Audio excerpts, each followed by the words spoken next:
नमस्कार मित्रांनो, DDM news चॅनलमध्ये आपले सर्वांचे स्वागत आहे।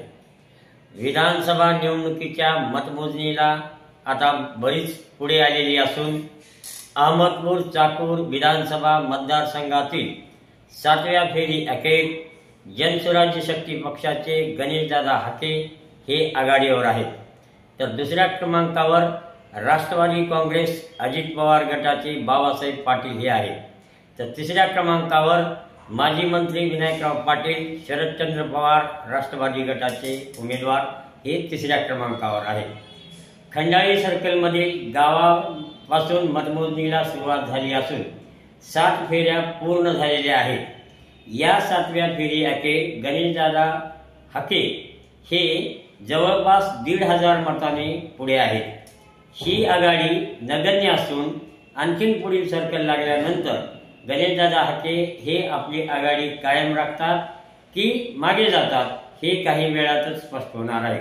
पण सध्या तरी हा आलेख पाहता गणेशदादा हाके ज्यांचं निवडणूक चिन्ह आहे शिट्टी हे सध्या आघाडीवर आहे।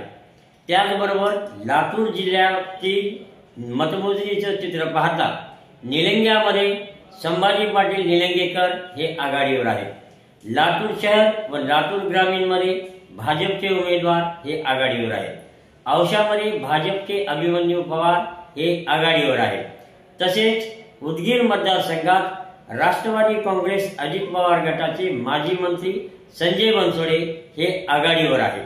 असं एकंदरीत सध्या 7व्या फेरी अखेरचं लातूर जिल्ह्यातील व अहमदपूर चाकूर विधानसभा मतदारसंघातील चित्र असून आणखी बऱ्याच फेऱ्या होणे बाकी आहे।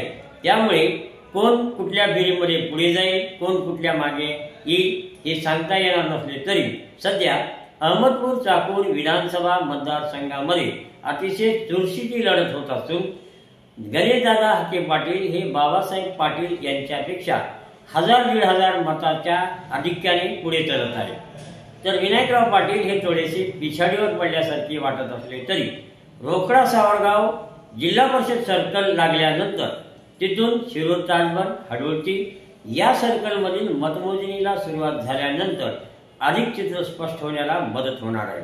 सध्या तरी जनसुराज्य शक्ती पक्षाचे गणेशदादा हाके हे आघाडीवर आहेत। नवनवीन अपडेट आणि ताज्या घडामोडी पाहण्यासाठी पाहत राहा डीडीएम न्यूज चॅनल। मी दिनकर मध्यवार, डीडीएम न्यूज चॅनलसाठी धन्यवाद।